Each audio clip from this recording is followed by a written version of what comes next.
हो गया? हाँ, यहाँ पे देखो, आज हम लोग क्या पढ़ने वाले हैं, ग्राम एटॉमिक मास। बहुत ध्यान से इसको सुनना। ग्राम एटॉमिक मास क्या कहता है कि the amount of substance whose mass is in gram. अगर किसी भी सबस्टांस का मास अगर हम ग्राम में निकालेंगे, जैसे अभी हम लोग किसमें निकाल रहे थे, AMU, या फिर तुम शॉर्ट में U बोलते हैं, तो हम इसमें निकाल रहे थे। तो इसको हम लोग क्या बोलते हैं, एटॉमिक मास।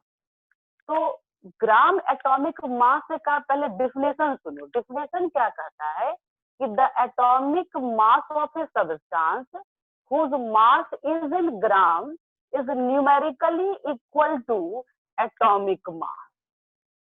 एटॉमिक मास ये कहता है। हम इसको क्यों मानेंगे भाई, हमारा डिफिनेशन कहता है। डायरेक्ट तुम किसी भी बुक में पढ़ोगे तो ग्राम एटॉमिक मास का डिफिनेशन कहेगा कि किसी भी सबस्टांस का मास, किसी भी सबस्टांस का मास अगर हम ग्राम में निकालना चाहते हैं तो that is equal to the atomic mass of that substance. कहने का मतलब क्या है, जैसे हम कार्बन के बारे में बता रहे हैं, कार्बन का एटॉमिक मास कितना होता है, फटाफट बताओ, कार्बन का atomic mass 12 carbon 12, yes, carbon का एटॉमिक मास होता है 12। और ग्राम एटॉमिक मास का डिफिनेशन कहता है कि जो एटॉमिक मास है उसी को ग्राम में लिख दो, उसी को ग्राम में लिख दो, तो ये कार्बन का ग्राम एटॉमिक मास हो जाएगा। ये डिफिनेशन कहता है, ये ग्राम एटॉमिक मास हो जाएगा। मतलब जितना भी तुम एटॉमिक मास जानते हो, जितने भी एटम का या जितने भी मॉलिक्यूल का, जैसे पिछले क्लास में हमने मॉलिक्यूल का भी मास निकाला, तो वो जो हम मास निकाले थे वो किस में निकाले थे, atomic mass atomic mass unit में निकाले थे। बस उसी को कहता है कि ग्राम में लिख दो। क्या हम इतना सा बता देंगे तो तुम सेटिस्फाइड हो जाओगे, या फिर ये तुम जानना चाहोगे कि ऐसा क्यों कहता है? क्योंकि हम लोग जब भी फिजिक्स में कोई भी यूनिट को चेंज करते हैं तो वहां पर वैल्यू चेंज हो जाता है। जैसे मान लो किलोमीटर और मीटर बोलेंगे और कहेंगे कि जहाँ किलोमीटर लिखा है वहां मीटर लिख दो, तो तुम मानोगे, कहोगे नहीं नहीं 1 किलोमीटर बराबर 1000 मीटर होता है, हम कैसे मान सकते हैं? तो हमेशा अपना ब्रेन जो है ना, तुम एक साइंटिफिक ब्रेन को लेके चल रहे हो। तो हम क्या सोचना कि बुक में कहा कि ग्राम लिख दो तो क्यों ग्राम लिख दे भाई। तो इसको हम बताते हैं कि क्यों ग्राम, ग्राम तो लिखा जाता है ये हमको भी पता है, लेकिन क्यों लिखा जाता है इसको हम थोड़ा बताना चाहेंगे। थोड़ा सा अच्छे से सुनना बाबू। एक चीज और बता रहे हैं, इसको ग्राम में बताने से पहले हम तुमको एक चीज बता रहे हैं, मोल। ये वर्ड भी हम लोग फिजिक्स में जब पढ़ रहे थे तो एक बार यूज कर चुके हैं। जब हम सबसे पहला क्लास लिए थे फिजिक्स का तो तुमको हम 7 बेसिक यूनिट बताए थे, और 7 बेसिक यूनिट में सबसे लास्ट वाला यूनिट जो हम बताए थे, अमाउंट ऑफ सब्सटेंस का SI यूनिट मोल बताए थे। अब तुम यहाँ पे समझो कि ये मोल है क्या। मोल का मतलब है सिर्फ एक नंबर। क्या है, एक नंबर है। क्या नंबर है ये, तो ये नंबर है 6.022 इंटू 10⁻23। ये एक नंबर है। जैसे तुम डजन, डजन तुम अच्छी तरह से जानते हो। अगर मैं कहूँ कि सेंचुरी, अगर मैं कहूँ कि विराट कोहली ने सेंचुरी मारा, विराट कोहली क्रिकेट मैच खेल रहा था, उसने सेंचुरी मारा, तो तुम बता सकते हो उसने कितना रन बनाया। हेलो, अगर मैंने सेंचुरी वर्ड यूज किया इसका मतलब उसने कितना रन बनाया होगा, 100 रन बनाया होगा। मतलब तुम सेंचुरी से पूरी तरह से परिचित हो। अगर मैं कहूँ कि मेरे पास 1 डजन चेयर है, मैंने कहा कि मेरे पास 1 डजन चेयर है, इसका मतलब मेरे पास कितना चेयर होगा, 12 चेयर होगा। हाँ, अगर मैं कहूँ कि मेरे पास 1 मोल बुक्स है मैथमेटिक्स का, मेरे पास कितना बुक है, 1 मोल बुक है मैथमेटिक्स का, यानी कि हमारे पास कितना बुक होगा मैथमेटिक्स का, तो 6.0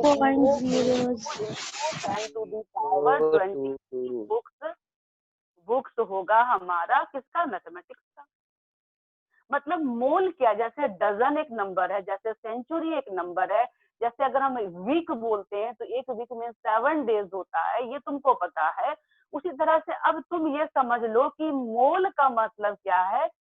मोल भी सिंपली एक नंबर है, और उस नंबर का मतलब कितना है, तो 6.022 इंटू 10⁻23। अगर मैंने कहा कि मेरे पास एक मोल बुक है, यानी कितना बुक होगा, इतना बुक होगा। अगर हम बोलेंगे कि विराट कोहली ने अपने पूरे ये पूरे जितना उसका कैरियर है, सचिन तेंदुलकर का जितना पूरा कैरियर है, उसमें उसने उसने उसमें उसने एक मोल रन बनाया। एक मोल रन बनाया मतलब कितना रन बनाया होगा, तो 6.022 इंटू 10⁻23 रन बनाया होगा।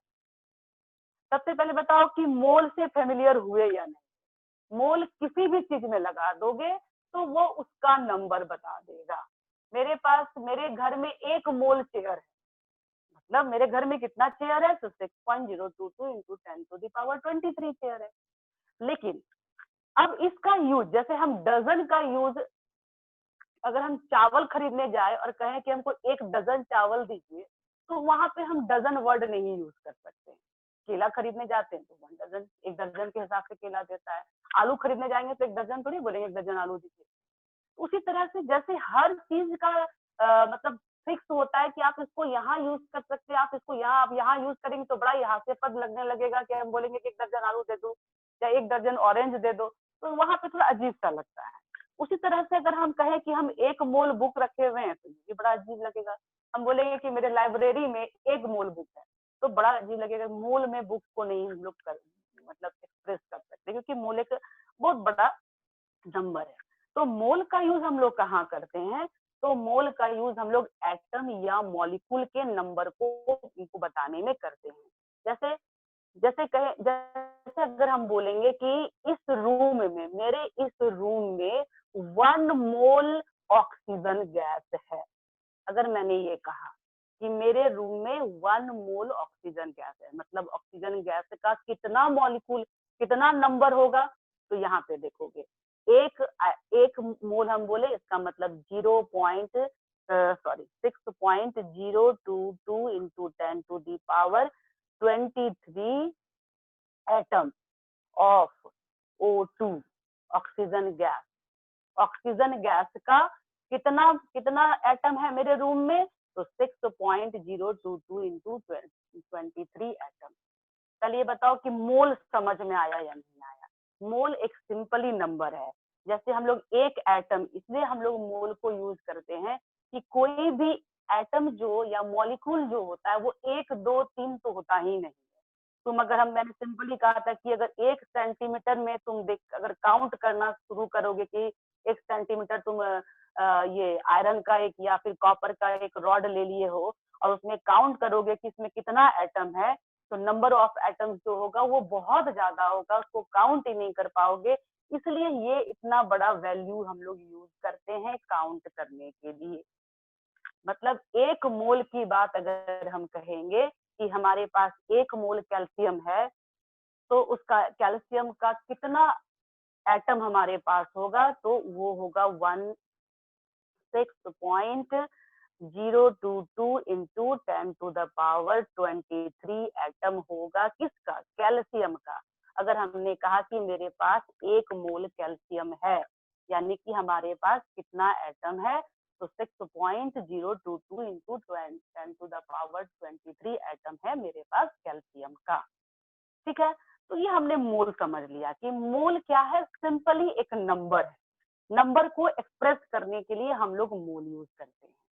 अब हमने क्या क्या कहा कि जैसे अब हम लोग वापस आते हैं ग्राम एटॉमिक मास पे, तो हमने कहा कि कार्बन का 12 होता है, तो तुम उसमें 12 ग्राम लिख दो।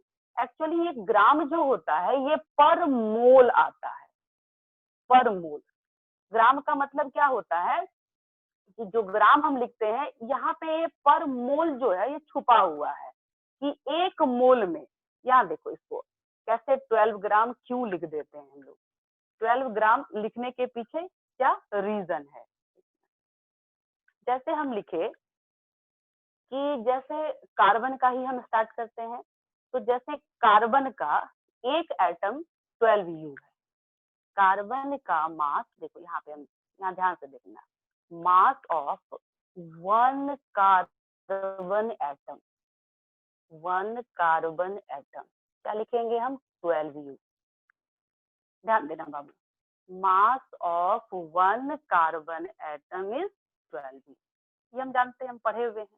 अब इसको हम ग्राम में लिखना चाहते हैं, तो ग्राम में जब हम लिखेंगे मतलब हम एक मोल लिखेंगे, एक एटम का इतना है, तो mass of one mole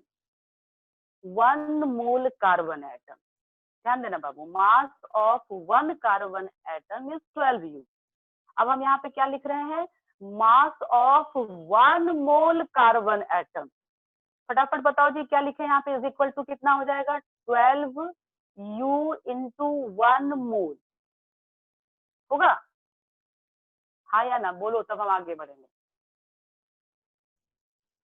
hello hello, आवाज नहीं आ रही है तुम लोगों की? मैम। ठीक है, मैंने यहाँ पे फिर से बता रहे हैं, मास ऑफ वन, ये इस लाइन से एकदम सेटिस्फाइड हो कि mass of one carbon atom is equal to 12 u, हम पहले से पढ़ चुके हैं। अब हम क्या निकाल रहे हैं, तो mass of one mole carbon atom, तो वन मोल से मल्टीप्लाई कर दिए। अब यहाँ पर देखो ये ग्राम क्यों लिखते हैं हम लोग, हमने ये लिखा 12 यू, वन यू का मतलब कितना होता है, फटाफट बताओ जी, वन यू का मतलब कितना होता है, वन यू को अगर हम ग्राम में रिप्रेजेंट करेंगे तो कितना हो जाएगा, यू इज इक्वल टू, जल्दी बोलो क्या होगा, 1.67 into 10 to the power minus 1.67 into 10 to the power 23. 20.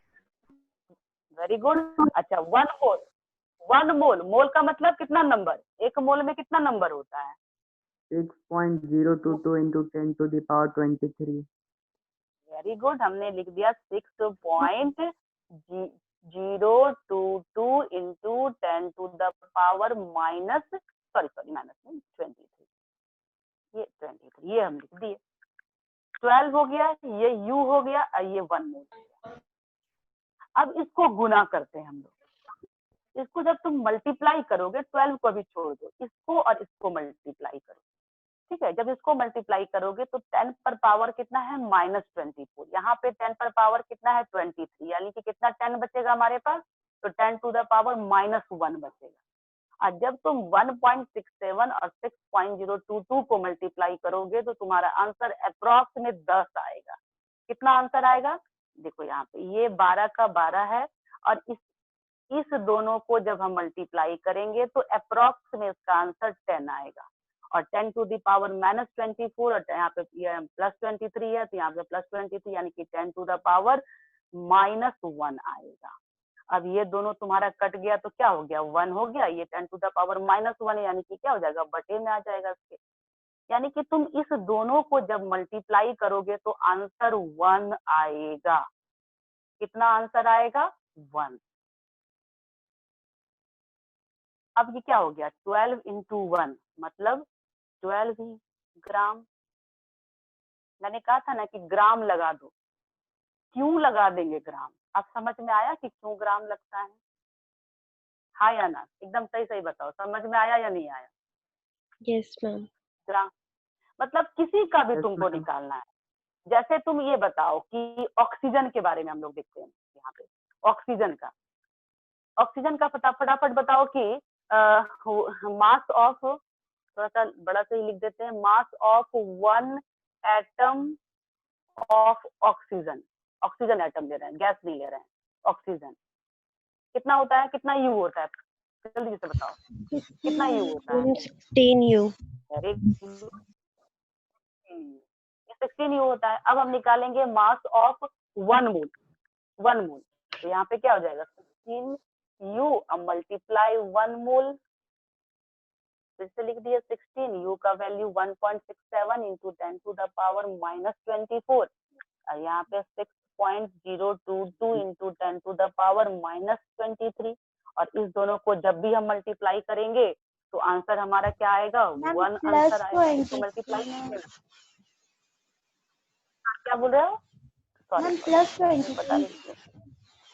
हाँ यस बेटा, यस 23 प्लस 20, माइनस करेंगे बहुत कम हो जाएगा, ठीक है, प्लस 23। जब इस दोनों को मल्टीप्लाई करोगे तो इस दोनों का मल्टीप्लीकेशन ऑलवेज 1 आएगा, और 16 इंटू 1, 16 इंटू 1 इसको ग्राम में। इसलिए ग्राम एटॉमिक मास का डिफिनेशन कहता है कि सब्सटेंस का